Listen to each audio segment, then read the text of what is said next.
Morning guys, I'm Scotty Nias and this is the Last Boy Scouts. We're out here in Horse Creek area of the Kaweah Reservoir to share some of our bushcrafting skills today.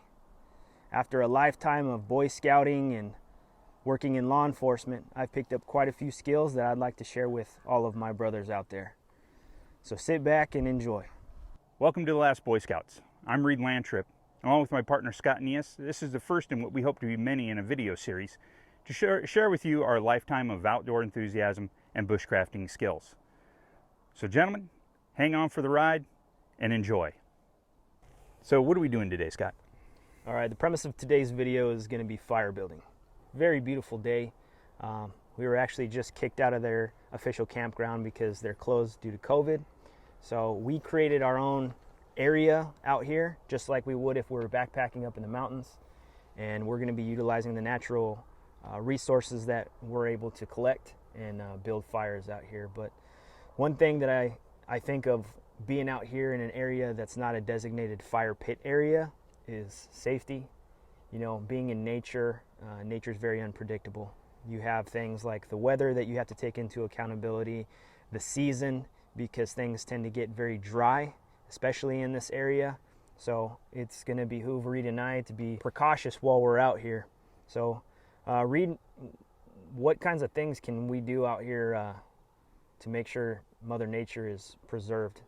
Well, one of the things that we need to make sure we do is since we're not in a designated fire area, we're going to build a fire pit. We're going to utilize resources in the area such as rocks to make a fire pit so we can contain that. Also, when we're done, we make sure that we fully extinguish that. Even the coals, we want to bury it in some dirt. And then we're going to return everything back to where we found it. Bottom line is, we're caretakers of nature when we're out here. That's our goal, is that we want to leave the smallest footprint as possible. I love that. So, you know, we can get to sourcing some items and show the viewers that, you know, what we can find, what can be utilized for a good source of tinder and burning materials. And I say, hey, let's get to it, man. I'm ready to start doing some burning. Let's get started.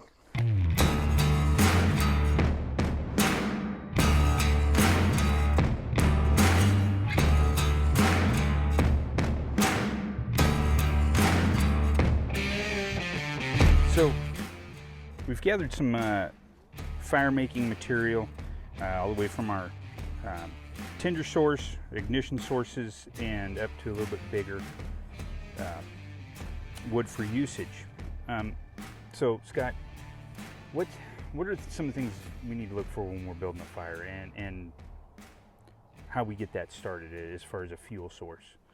That's a great question, Reed. Well, as we have laid out here, there's many different fuel sources, but in order to understand how we turn all these items into fire, you have to understand the elements of a fire. First of all, you need a combustible. You need to be able to find something to be able to start the fire. You need the fuel sources, which you pointed out here that we just collected, and then you also need plenty of oxygen. So it's great to take into account not only the conditions you're in and under, but the weather and the environment. So with all that said, you also need three different types of fuel sources to start a fire. You need your tinder source, which is very fine, minute, and easily flammable. Then you need a kindling source, which is slightly bigger than your tinder source.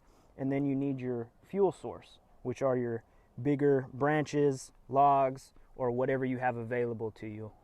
Let's just say you're in a city and you need to start a trash can fire, and you're probably not going to have wood around. Right. But with that said, Reed, you said an analogy earlier that I completely love, and I think it specifically applies to this. What was that analogy again? Well, when it comes to fire building, you can't feed a baby an elephant. So when you're making a fire, you have to look at, hey, you're raising a baby. You start small. You're not just going to feed it tons and tons of fuel. It's a little at a time, and you build it up eventually, and then you have a good sustainable fire for whatever your situation is, whether it's a campfire or whether it's something in a survival situation. You want to take those things into consideration when you're doing that, is that start small, we work big. And the other analogy was you got to walk before you run. So you start little and build up. I love that. Combustibles. I have preferences to different combustibles myself. I always carry a lighter on me. That's just it's an easy combustible, but it's a consumable. You're gonna run out over time. One of the things I also carry with me almost everywhere I go is a ferrocerium rod with a striker. There's a few different brands out there that I prefer, and those are just my personal preferences.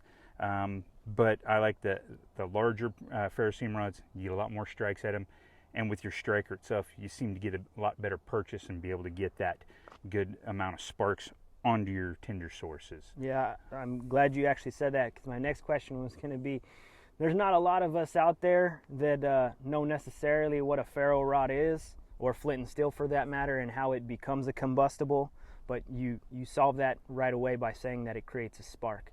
You know, for the layman, for the non-outdoorsman who's just getting into this, might think you're going to start an actual fire by striking that ferro rod, but you cleared that up pretty well. Now, Reed, as far as Tinder Sources, if we were in a survival situation, being out in the wilderness in an environment just like this, what items are you looking for that you may not have on your person as a Tinder Source, as that baby step to starting your fire? It's a good question, Scott. One of the things if the camera will pan down here, I'll show you. I've created here with a lot of dry grass in this area. This is one of the best sources that I've been able to find in the area that we're in, is dry grass, and to utilize that to make what's called a bird's nest. Bird's nest, you take long pieces of this dry grass, you're wrapping it around, folding it into itself, and it's nice, dry. It should be able to take a spark fairly easy. You can see in this hand right here, this is fat wood. This is a great source for using shavings, small amounts of it to put in there.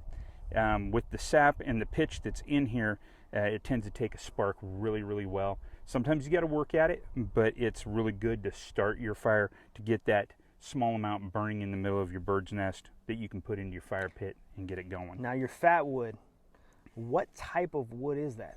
This is, from what I understand, and from reading the label on the box, and I'll be real honest, is that I actually found this at the grocery store in the barbecue section. There's boxes of this stuff.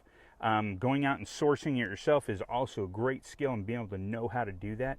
Again, something we can cover later down the road, but just for the everyday guy who's looking to get out there and, you know, get the beginnings, go to your barbecue section. There's boxes of this stuff, and you know, it's fairly inexpensive. You can practice at home with it.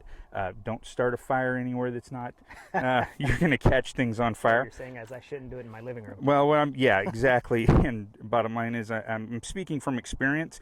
So this is, again, a good source for that fire starting material because of the amount of material in it.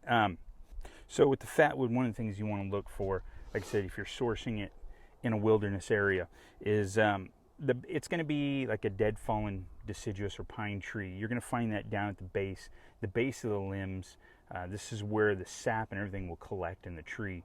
An area you can source that. One of the things that I always tell people is that if you want to know if it's fat wood or not, a good indicator is you cut a chunk out, smell it. It has a very strong odor of almost like turpentine. Oh yeah. So, but I mean, there's several other combustible sources. Maybe you can explain some that you've used in the past as far as combustion. Yeah, absolutely. You know, I'm all for making it easy. You know, when you're prepared and you have that item, by all means use it. When you're in a survival situation that may need you to utilize that source for a longer period of time, you may want to start looking at other sources that won't specifically depend on using all your fuel from your lighter. Waterproof matches are a great thing to have. I typically carry them not only in my first aid kit, but I have a small little copper twist-on sealable container where I can put my matches and seal up waterproof. You can also take your everyday strike on box or strike anywhere matches and make them waterproof as well. And there's a couple tips that I was talking to Reed about that are great. And one of them is you can actually dip them into hot wax and create a wax seal over the tips of the match heads. And also, what I didn't know, and Reed taught me just today, was you can take the ladies clear coat nail polish and put that on the tips of the heads, and that will seal up the heads of the matches as well. And I think that was a great hack. Other things that you can utilize for combustible sources, specifically when it comes to fire starters, is magnifying glass. A magnifying glass utilizes, depending on the weather conditions, solar heat, direct sunlight will funnel directly through that magnifying glass onto whatever your tinder source is, and that thing will light up in a matter of seconds, depending on how strong your magnifying glass is. But all right, so we had Reed talk about some of his tinder sources that he likes to use. I'm going to talk about a couple sources that the everyday man who is continuously prepared, or maybe not as prepared, may have on him at any given time. And one thing, especially in the springtime, or if you got those really bad allergies, you may either have a hanky or carry some tissues with you. This paper or cotton source is a great source of tinder, and once it catches a spark from a combustible, it will light right up and get you started in the path that you need to go for building a great fire. One thing I like to carry in my wilderness pack is just a tin with various different types of combustibles that will help me get the fire started, especially because I don't know if the wood is going to be extra damp or if I'm going to be able to find other readily available sources. Just little pieces of cotton are great sources that will catch a combustible spark.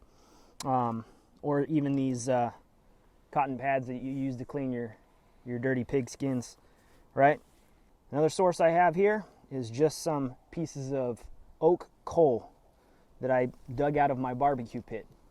These bad boys will definitely catch a spark. And one thing that I have additionally done to ensure my success is I've soaked them in a little bit of lighter fluid. So I cheated, but if you're not cheating, you're not trying. A couple little hacks I want to share with you, because you may not have any of this stuff with you. One thing that we all have on us in any given survival situation is the clothes on our back. Our clothes on our back can be a great source for tinder. Not saying that I recommend you stripping off pieces of your clothing, because you may need it in a survival situation, especially when there's wind, there's wet, and there's cold. You're going to need it. So I recommend any auxiliary clothing items you may have. One thing I love about carrying a shemagh is you have these little cotton ties on the end. Sometimes I've actually done this. I've pulled pieces of these strands off and utilized them as a fire starter as well. If you get really desperate, if you are in a situation where you absolutely don't think you have anything, there are other measures you can take looking on your own body. Now, the first place I would check is by my feet. Sometimes the lint from your socks can get stuck in between your toes, and that lint is a great source of cotton fire starter. Next place on your body you can check is your butt crack. Let's be honest. You guys are a bunch of cochinos. Check your butt cracks. You may have some lint, or even your belly button. With that said, I'm going to turn it over to Reed to share a couple more tinder sources that he utilizes. So a couple of the tinder sources that you might have laying around the house that you can utilize is dryer lint. Dryer lint's an excellent source of tinder. It takes a spark quite easily, and this is why they recommend you clean your dryer or your lint trap on a regular basis, because it will start a fire with a minimal amount of heat. I also like the dried jute cord. Any hobbycraft store usually carries this. A small strand of this cut off can make a nice little bundle that will take a spark fairly easily. You may have to work at it a little bit, but if it's dry, it's gonna light. And then there is 550 cord. But this is a little different. This is the survivor cord. Now, we'll cut this open here, and I'll show you how it differs from other 550 cord. Normally 550 cord just has your strands on the inside that are the regular you know, just the filament line that's in there. But if you can zoom in here a little bit, you can see the survivor cord's a little bit different. Within this, you have copper wire. Copper wire can be used for any number of things in a, you know, desperate situation. Snare wires, it can be used to tie together different items. You have your regular cordage in here that's utilized for the strength.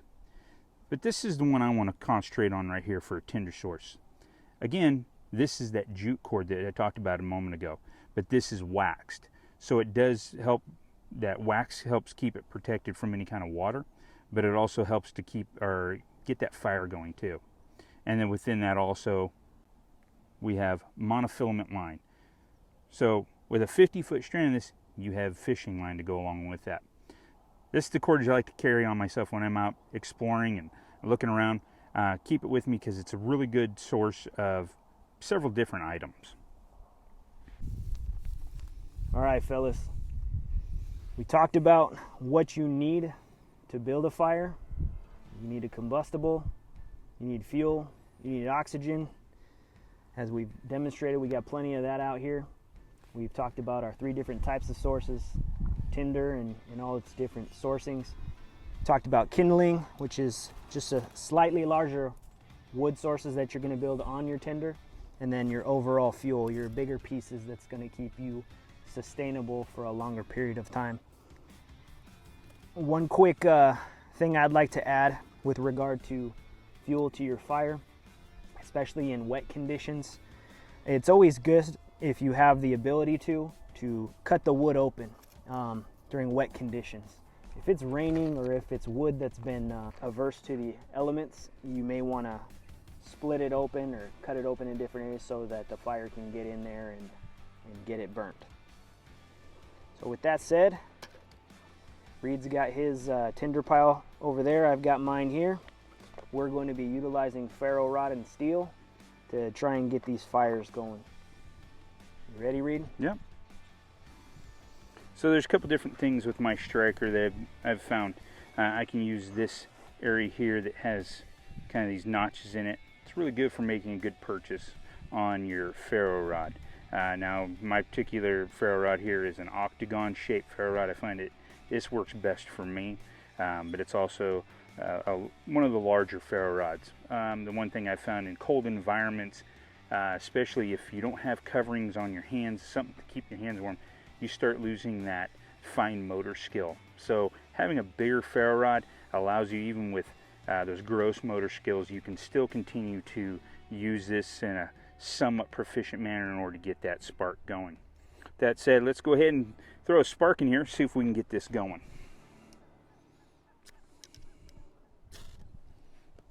So you can see the Tinder Sources. I'm going to go ahead and grab this here. Actually, I'm going to use a stick. We're going to knock that into our fire pit. That takes off pretty quick.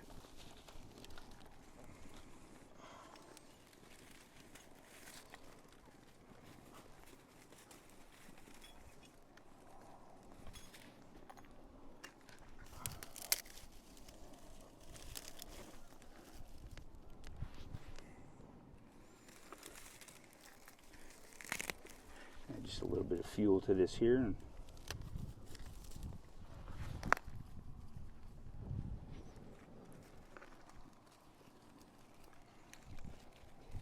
Don't be afraid of giving it a little oxygen if you don't see it taking right away. The oxygen is what actually accelerates your combustible. So it will ignite your fire faster, and it will also make it hotter. So one of the things you can utilize, as Scott was saying, is you want to feed oxygen to that fire. One of the things that I utilize, instead of sometimes getting my face down into the fire, this convenient little tool, it's called a pocket bellows. So you want to direct that oxygen to one specific place. Instead of having to get right down in the fire, I can pretty much pinpoint where I'm going to blow that air.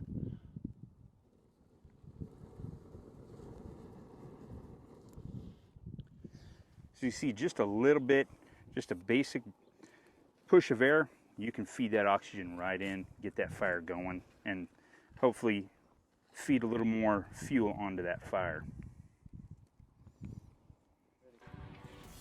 All right, fellas, glad you guys could join us for this episode of the Last Boy Scouts Fire Starter Edition. Hopefully we were able to impart a little bit of knowledge, and you guys are able to take these skills and place them in your mental toolbox, but even more importantly, get out there yourselves, try it, and keep practicing with it, so that way it stays permanently up there. And hopefully you yourselves can also pass this on to your own family members, your kids, your sons, and carry on some great family fun and traditions for years to come. So I think one of the things that I like best about this that we're doing is that we're not looking to impart that knowledge on the avid enthusiast that's outdoors, that's doing that. We want to talk to the average everyday guy. And somewhere down the road, we can talk about gear selection also, and just some basics you should probably always keep on you or have available to you. But Scott, man, thanks for having me out. I'm glad I was out here to be able to do this with you, to impart some knowledge and add some skill sets to other people's lives. This was fun, and brother. For Last Boy Scout, hey, enjoy and have a good week. This is Reed Landtrip and Scott Neas. Stay safe, stay vigilant, and as always, be prepared.